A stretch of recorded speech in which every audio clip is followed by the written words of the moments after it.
प्रभू येशू ख्रिस्ताची शांती तुमच्या जीवनात सदैव राज्य करो व आजच्या या सहभागितेद्वारे आणि आजच्या वचनाद्वारे तुमच्या जीवनामध्ये सर्व प्रकारचे आशीर्वाद तो देव आपल्या वचनानुसार स्तोत्र 107:20 प्रमाणे तो वचन पाठवून आरोग्यही देतो आणि नाशाच्या खड्ड्यातून बाहेर देखील काढतो.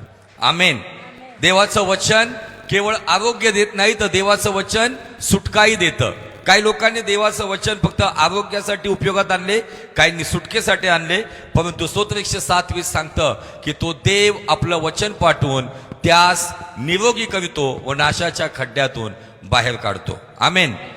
आम्ही ज्या विषयाकडे मनन करत आहोत आज जवळजवळ 5वा भाग आहे परमेश्वराला शरण जाणे. तर जे मूळ वचन आहे ते तुम्हाला ऍक्च्युअल मध्ये तोंडपाठ झालं पाहिजे. स्तोत्र 118 वचन 8. स्तोत्र 118 वचन 8 बायबलचं मध्य आहे. जर तुम्हाला कोणी विचारलं बायबलचं मध्य कुठं आहे, बायबलचं सेंटर कुठं आहे, तर बायबलचं सेंटर, पवित्र शास्त्राचं सेंटर जर वचनानुसार आणि अध्यायानुसार जर तुम्ही त्याचा मध्य काढला तर तो मध्य एक्झॅक्टली स्तोत्र 118 आणि वचन 8 आहे. आणि या वचनाच्या द्वारे आम्हाला ख्रिस्ती जीवनाचा पाया समजतो. तर लगेच त्या वचनाला वाचून आपण आजच्या संदेशाकडे जाऊया. मनुष्यावर भरोसा ठेवण्यापेक्षा परमेश्वराला शरण जावे हे बरे. मनुष्यावर भरोसा ठेवण्यापेक्षा परमेश्वराला शरण जावे हे बरे. आमेन. आमेन. आणि ज्या व्यक्तीला मला सांगू द्या की तुम्हाला जर येशू कळालाय, तुम्ही येशूच्या मार्गामध्ये आहात, जर हे वचन तुमच्या जीवनामध्ये तुम्ही बिझनेस करणारे असाल, नोकरी करणारे असाल, तुम्ही कुटुंब चालवणारे असाल, सेवा करणारे असाल, शिक्षण घेणारे असाल, काही करणारे असाल, जर तुमच्या जीवनाचं जर हे स्लोगन असेल, तुमच्या जीवनाचं जर हे वचन जर मूळ असेल की मी माझ्या जीवनामध्ये मनुष्याला नाही तर त्या मनुष्याला निर्माण करणारा निर्माता देव येशूला शरण येईल.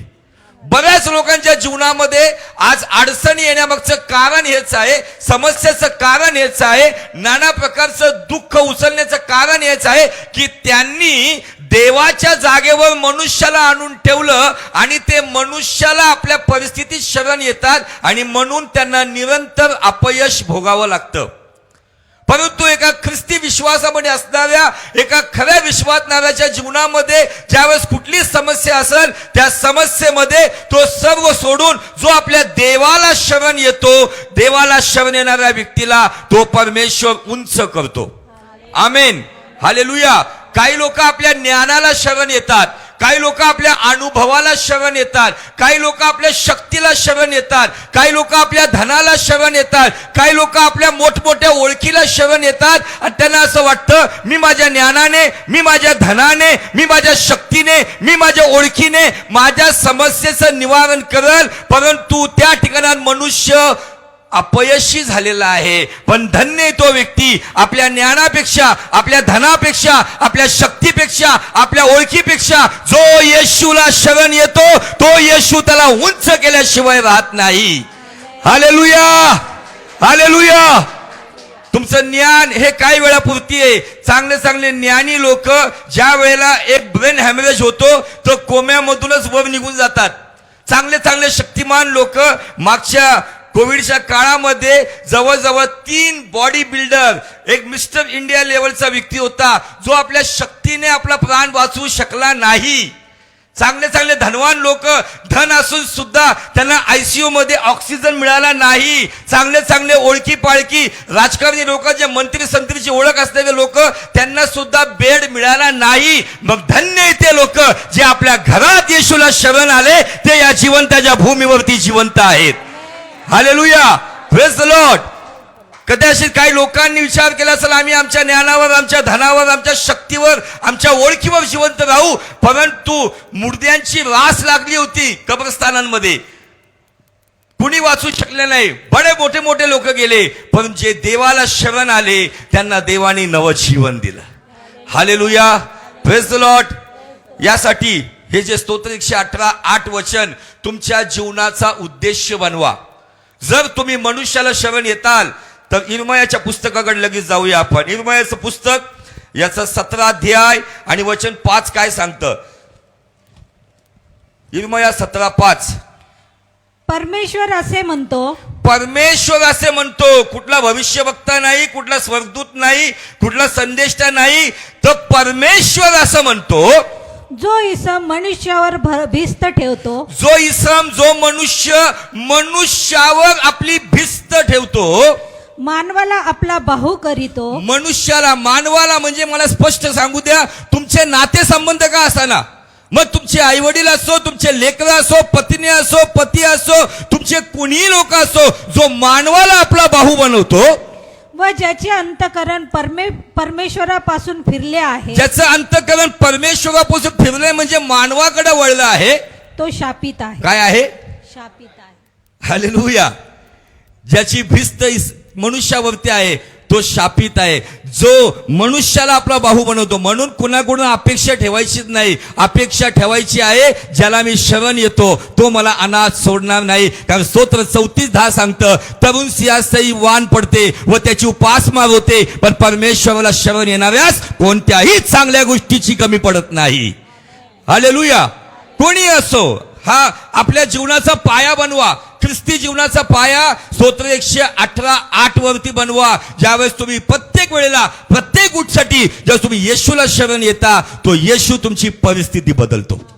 पण कधी कधी आम्ही भावनिक होतो, कधी कधी आम्ही कुठंतरी इमोशन्स मध्ये व्हायला लागतो आणि या इमोशन्समुळं आम्हाला कधी कधी अश्रू व्हायला लागतात. म्हणून या गोष्टीची अपेक्षा न ठेवता कुठल्याही इसमावरती भिस्त ठेवून अश्रू वाहण्यासाठी तुम्ही ख्रिस्तावर आपली भिस्त ठेवा, जो तुम्हाला शिस्तीत आशीर्वादित करेल.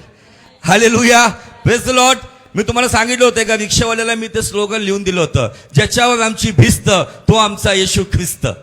हालेलुया.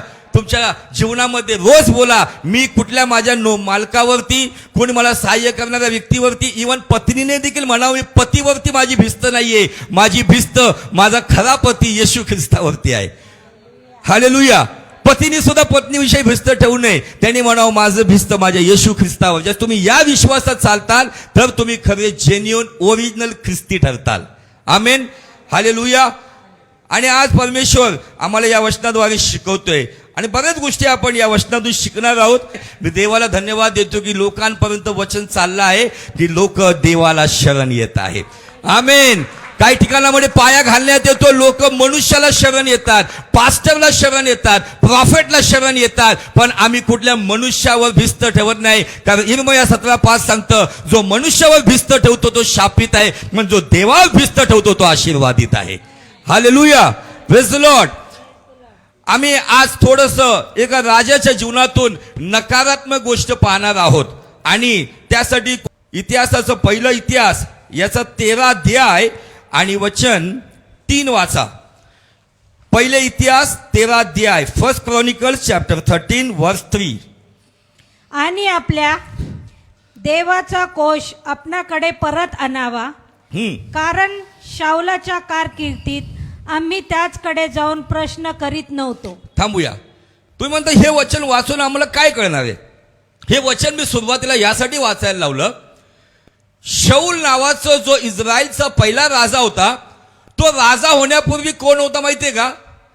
गाढवं सांभाळणारा होता, गाढवं राखणारा होता. आपल्या बापाची गाढवं राखत असताना त्याचं आणि सॅम्युएल भविष्यवक्त्याचे एन्काउंटर झालं, भेटले आणि देवाच्या योजनेनुसार इस्रायलाचा पहिला राजा म्हणून शाऊलाची निवड झाली.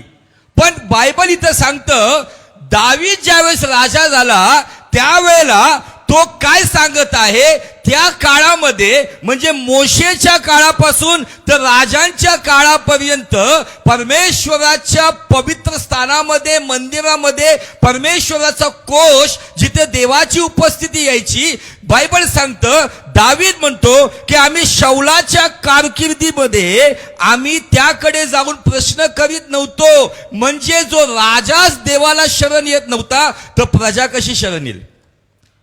म्हणजे शाऊलाच्या जीवनामध्ये ज्या वेळेला आडी अडचणी आल्या, त्या आडी अडचणीमध्ये दावीद सांगतो की तो देवाला शरण न येणारा व्यक्ती होता. आणि दावीद हा देवाला शरण येणारा होता, म्हणून देवाच्या उपस्थितीवर, प्रेझेन्स ऑफ गॉड वरती तो प्रेम करणारा होता. आणि म्हणून दावीद राजा झाल्यावरती त्यांनी पहिला विचार कोणता ठेवला की देवाचा कोष एका सुनसान जागेमध्ये, जंगली ठिकाणामध्ये आहे, आपण त्याला यरुशलेम मध्ये घेऊन येऊया. देवाची उपस्थिती आपण आपल्या यरुशलेम मध्ये घेऊन येऊया. कारण शौलाच्या कारकिर्दीमध्ये आम्ही देवाच्या कोशाकडे जात नव्हतो. तर मग शौलाचा एंड कसा झाला? शौल ज्या वेळेला त्याच्या जीवनाची समाप्ती होती, त्याला ऑलरेडी त्याच्या चुकांमुळं त्याचं राज्यपद गेलं हे सांगितलं होतं. परंतु त्याने आपल्या कारकिर्दीमध्ये काही सुधारणा केल्या होत्या, परंतु त्या सुधारणा केल्यानंतर तो पुन्हा त्याच गोष्टीला बळी पडला. त्या शौलाकडे जाण्याच्या अगोदर गलतीकारास पत्र 3 अध्याय वचन 3 वाचून मग आपण शौलाच्या त्या इतिहासाकडे जाऊया. गलती 3:3, गलेशियन चॅप्टर 3 वर्स 3. तुम्ही इतके बुद्धिहीन आहात काय? बुद्धिहीन आहात काय? तुम्ही आत्म्याने प्रारंभ केल्यावर, आत्म्याने सुरुवात केल्यावर आता देह भावनेने पूर्णत्व मिळू पाहत आहात काय? आता देह भावनेने म्हणजे शारीरिक विचाराने आता तुम्ही विजयी होऊ पाहता काय? आम्ही गीत गातोय ना तो बल से ना शक्ती से पर तेरी आत्मा के द्वारा ये पहाड़ टल जाएगा, ये पहाड़ टल जाएगा. कैसे टल जाएगा? देह के द्वारा कि आत्मा के द्वारा? थोड़ा जोर से. कधी कधी आम्ही खूप वचन पे बोलतो, बलाने नव्हे, पराक्रमाने नव्हे, पण देवाच्या वचनाने कार्यसिद्धी होईल. पण ते वचन बोलणाऱ्याने परिस्थिती आल्यावरती आपल्या शारीरिक दृष्टिकोनाने, आपल्या ज्ञानाने, आपल्या धनाने, आपल्या शक्तीने, आपल्या युक्तीने आपली परिस्थिती सोडवता का देवाच्या आत्म्याने परिस्थिती सोडवता? गलती 3:3 सांगतं, गलतीकरांनो तुम्ही सुरुवात तर आत्म्याने केली, पण आता शरीराने विजय मिळवून पाहता काय? शौलाने सुद्धा आपल्या जीवनामध्ये सुरुवात आत्म्याने केली होती, पण नंतर तो शारीरिक झाला. आज शौलाची जी घटना आहे ही इतिहासामधली नोंद आहे, परंतु ती घटना आमच्याशी बोलत आहे का माझ्या जीवनामध्ये या 2024 मध्ये, या एप्रिल महिन्यामध्ये, का मी आत्म्याने चालत आहे का मी शरीराने चालत आहे?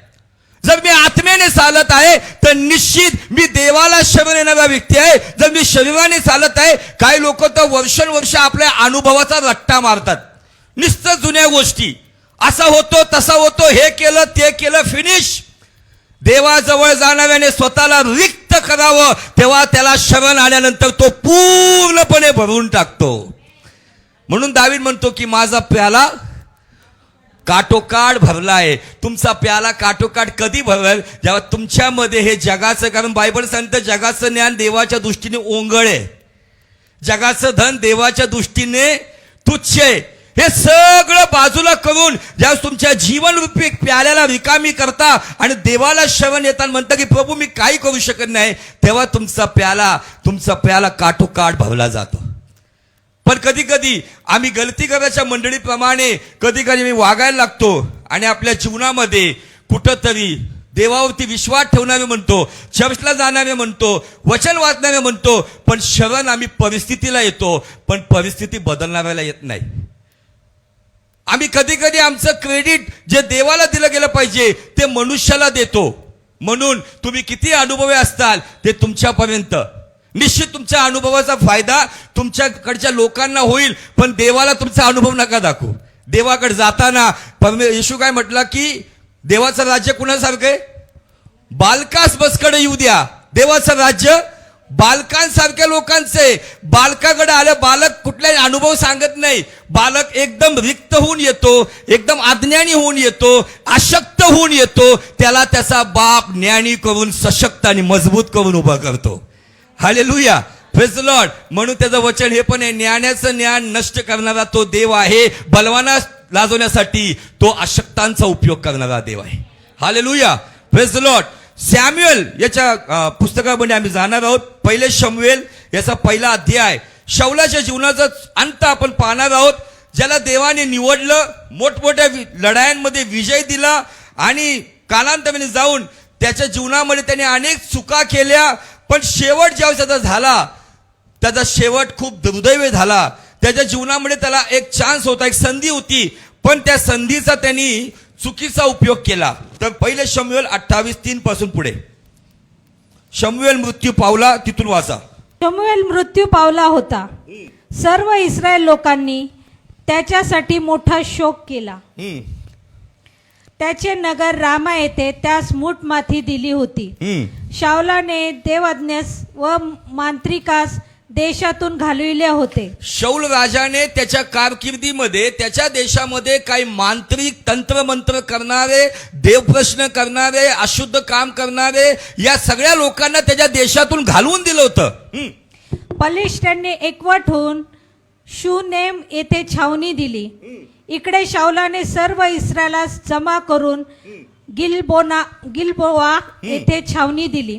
पलिष्ठांचे सैन्य पाहून शाऊल घाबरला व त्याच्या मनाचा थरकाप झाला. ओके. शाऊलाने परमेश्वरास प्रश्न विचारलेले असता परमेश्वराने स्वप्ने, उरीम अथवा संदेष्टे अशा कोणाच्याही द्वारे उत्तर दिले नाही. तेव्हा शाऊल आपल्या सेवकास म्हणाला, एखादी भूतविद्या प्रवीण स्त्री शोध, म्हणजे मी तीचकडे जाऊन प्रश्न विचारीन. बस हे का वाचायला लावलं? सॅम्युएल जोपर्यंत होता, जो शौलाला मार्गदर्शन करत होता. शमूएलामध्ये एक नाही, दोन नाही, 3 प्रकारच्या बेस्ट मिनिस्ट्री होत्या. त्याच्यापैकी पहिली मिनिस्ट्री होती की शमूएल हा महायाजक होता. दुसरी मिनिस्ट्री त्याच्याकडे होती की तो संदेष्टा होता. आणि तिसऱ्या मिनिस्ट्रीमध्ये जर आपण त्याचा अभ्यास केला तर तो इस्रायलाचा शास्ता होता.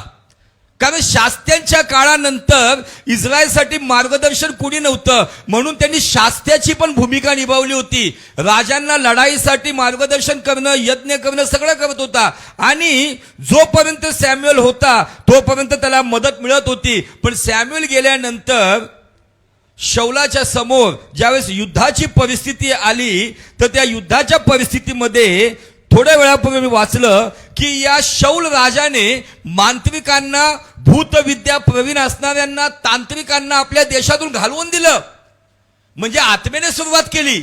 पण ज्या वेळेला त्याच्या समोर सैन्याने ठाणं दिलं, ज्या वेळेला त्याला आजूबाजूने सैन्याने घेरलं, बायबल सांगतं की त्याचा मनाचा थरकाप झाला आणि तो घाबरला. आणि त्या परिस्थितीमध्ये तो देवाकडं, देवाच्या कोशाकडं, देवाच्या उपस्थितीकडं, देवाच्या मंदिराकडं, देवाच्या प्रार्थनेकडं शरण न जाता तो लोकांना सांगतोय की या देशामध्ये कुणी भूतविद्या प्रवीण, कुणी चेटकीन आहे का, जाऊन शोध कर.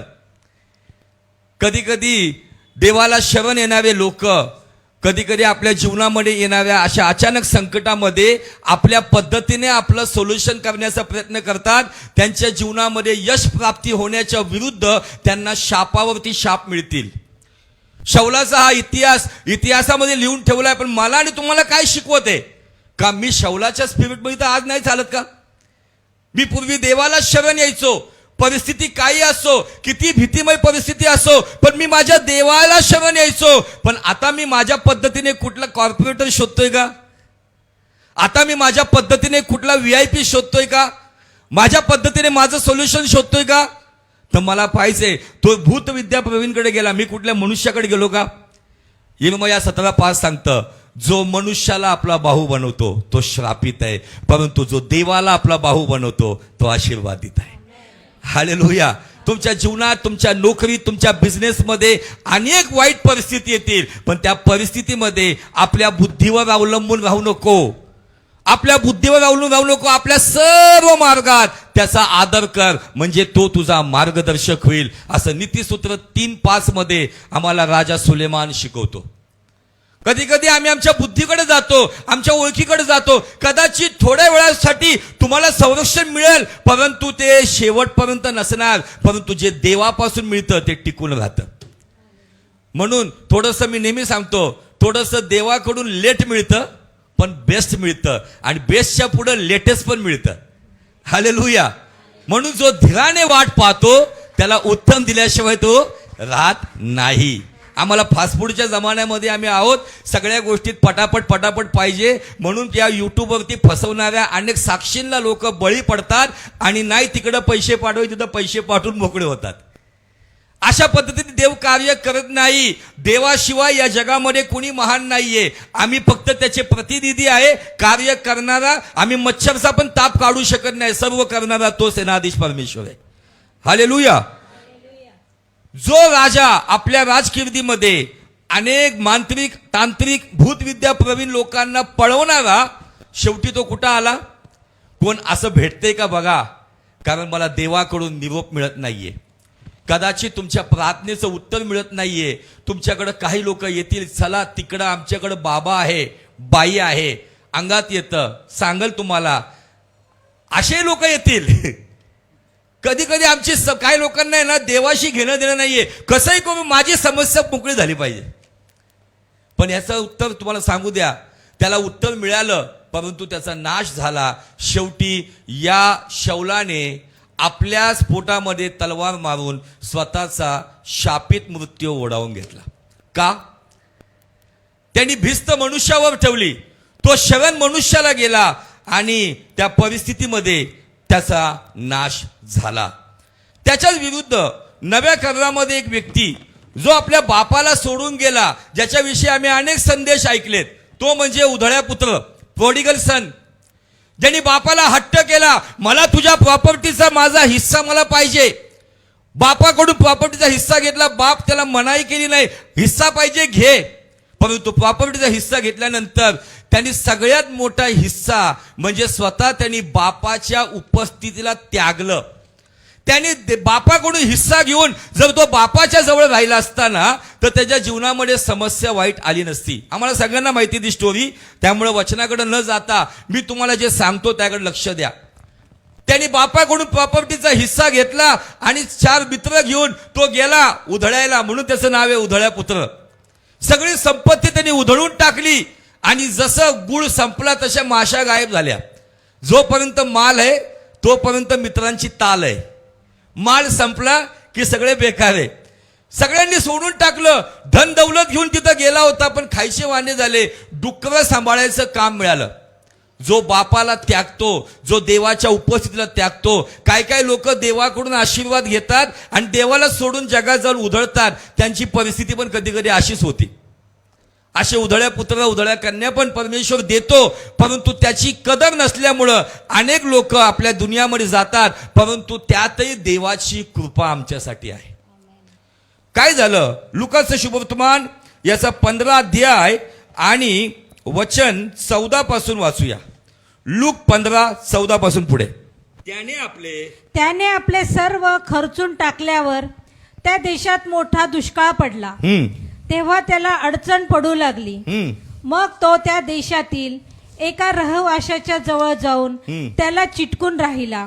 त्याने त्याला आपल्या शेतात डुकरे चारावयास पाठविले. तेव्हा डुकरे खात असत, त्यातल्या शेंगा तरी खाऊन पोट भरावे अशी त्याला फार इच्छा होई. त्याला कोणी काही देत नसे. नंतर तो शुद्धीवर येऊन म्हणाला, माझ्या बापाच्या घरी कितीतरी मोलकऱ्यास भाकरीची रेलचेल आहे आणि मी तर येथे भुकेने मरत आहे. मी उठून आपल्या बापाकडे जाईल व त्याला म्हणेल, बाबा, मी स्वर्गाविरुद्ध व तुमच्या विरुद्ध पाप केले आहे. आता तुमचा मुलगा म्हणून घेण्यास मी योग्य नाही. आपल्या एका मोलकऱ्याप्रमाणे मला ठेवा. मग तो उठून आपल्या बापाकडे गेला. बस काय झाली परिस्थिती? धन दौलत संपली, दुष्काळ आला. दुष्काळ आला, काम मिळालं डुक्कर सांभाळायचं. डुक्करांसमोर ते शेंगा टाकल्यानंतर ते हवेनेच ओढून घेतात, जीभ लावायच्या पहिले. त्याला ते खायला मिळत नव्हतं आणि मग तेव्हा शुद्धीवर तो आला असं बायबल सांगताना तो म्हणतो की माझ्या बापाच्या घरी नोकर चाकरला पण चांगली भाकरी मिळते आणि मी इथं भुकेने मरतोय. तर देवाला शरण कसं यायचं ना, तर उधळ्या पुत्राने सांगतो, इथं बसणाऱ्यापैकी ज्यांच्या जीवनामध्ये ज्यांनी देवाला त्यागला असेल, देवाच्या गोष्टींना हलक्यात घेतला असेल आणि आज त्यांच्या जीवनामध्ये जर कुठला दुष्काळ असेल ना, त्यांना उधळ्या पुत्र संदेश देत आहे की देवाला शरण कसं यायचं. देवाला शरण येण्यापूर्वी अंतकरणापासून भग्न व अनुतप्त हृदयापासून एक पश्चाताप करून आम्हाला ही जाणीव झाली पाहिजे की मी मनुष्याच्या विरुद्ध नाही तर पहिले स्वर्गाच्या विरुद्ध पाप केलाय. देवाला अशा कुठल्या व्यक्तीला जो कोणी आपल्या जीवनामध्ये कुठला दुष्काळ भोगत आहे, कदाचित शारीरिक आजार आहेत त्याच्यामुळं आरोग्याचा दुष्काळ आहे, मानसिक आजार आहे त्यामुळे शांती आणि आनंदाचा दुष्काळ आहे, कदाचित तुमच्या जीवनामध्ये कौटुंबिक आनंद नसल्यामुळं कुठेतरी आनंदाचा दुष्काळ आहे, कमवत आहेत पण फायनान्स पैसा टिकत नाही, कुठंतरी आर्थिक गोष्टी बरकतीचा दुष्काळ आहे. तर या सगळ्या दुष्काळात असणाऱ्यांनी उधळ्या पुत्र बापाला शरण कसा आला त्याचं उत्तम उदाहरण तो देत आहे. मी जाईल आणि म्हणल की मी स्वर्गाविरुद्ध आणि तुमच्या विरुद्ध पाप केला आहे. मला ती जाणीव झाली पाहिजे की मी तुझा मुलगा म्हणून घेण्याच्या लायकीचा नाहीये, तर मला नोकराप्रमाणे तू ठेव. हा विचार करून तो शुद्धीवर आला, देवाला शरण आला. आणि बायबल सांगतं ज्या वेळेला तो उठून बापाकडे जायला असं म्हणाला, त्याला बाबाला म्हणेल, बाबा मी स्वर्गाविरुद्ध तुमच्या विरुद्ध पाप केले आहे, आता तुमचा मुलगा म्हणून घ्यावेस मी योग्य नाही, आपल्या एका नोकराप्रमाणे मला ठेवा. मग तो उठून आपल्या बापाकडे गेला.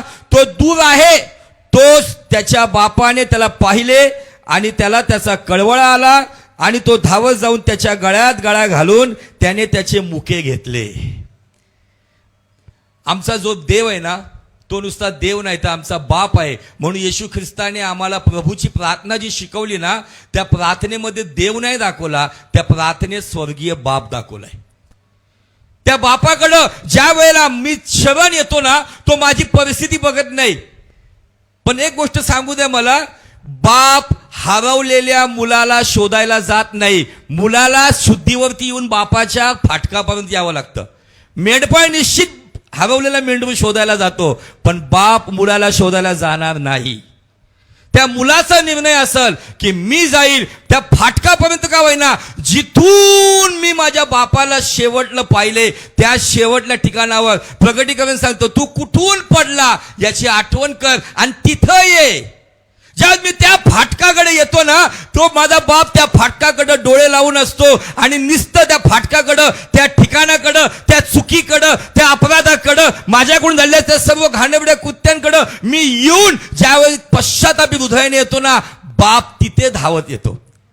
आणि बाप तिथं आल्यावरती बघत नाही. आता हा उधळ्या पुत्र दुष्काळात तिथं होता म्हणजे पाणी होतं का, मग किती महिने आंघोळ केली नसेल, रात कुठं होता तो, मग किती चांगलं सेंट येत असेल, त्याला पाणी नाहीये, खायला नाहीये, वातावरण, कपडे किती चांगले असतील. पण बायबल सांगतं बाप धावत गेला, त्याला मिठीत घेतलं आणि त्याचे मुके घेतले. जो देवाला शरण येतो तो देव त्याला अशा प्रकारे आशीर्वाद करतो. का अशा कुठल्या बापाच्या विरुद्ध, स्वर्गीय बापाच्या विरुद्ध अशा कुठल्या चुका आम्ही केल्यात का, असे कुठले पाप आम्ही केलेत का. म्हणा मी स्वर्गाविरुद्ध आणि स्वर्गाविरुद्ध आणि स्वर्गाविरुद्ध पाप केलाय. दावीद महाराज म्हणतो मी तुझ्या विरुद्ध आणि तुझ्या विरुद्धच पाप केला आहे. झाल्या असतील चुका, कळत न कळत ढिटाईने झाल्या असतील, परंतु आज स्तोत्र 118:8 प्रमाणे कुठल्या मनुष्याकडे जाऊन त्याच्याकडून काहीतरी सल्ला घेण्यापेक्षा जिवंत देवाला शरण या. तो सल्ला देणार नाही, तो पाप क्षमा देईल तुम्हाला. Hallelujah, praise the lord. उधळ्या पुत्र आम्हाला संदेश देत आहे, आम्हाला सांगत आहे की मी माझ्या बापाला, मी माझ्या देवाला शरण आलो आणि तो माझ्याकडे धावत आला. त्यांनी माझी दुर्गंधी पाहिली नाही, त्यांनी मला गळ्यामध्ये मिठी मारली, त्यांनी माझी घाण पाहिली नाही, त्यांनी माझे मुके घेतले, त्यांनी माझा हात धरून घरात नेलं, मला नवीन वस्त्र घातले, माझ्या हातात पुन्हा ती अंगठी घातली, माझ्या पायामध्ये चपला नव्हत्या नवीन चपला दिल्या आणि माझ्यासाठी मेजवानीसाठी एक कोकरू देखील दिलं. हालेलुया. तुमच्या आणि माझ्याच बरोबर मेजवानी करण्यासाठी स्वर्गीय पित्याने कोकरा वधस्तंभावरती दिला. त्या येशूच्या द्वारे आम्ही पित्याचे पुत्र होतो आणि स्वर्गीय राज्याचे वारीस होतो. Hallelujah, praise the Lord.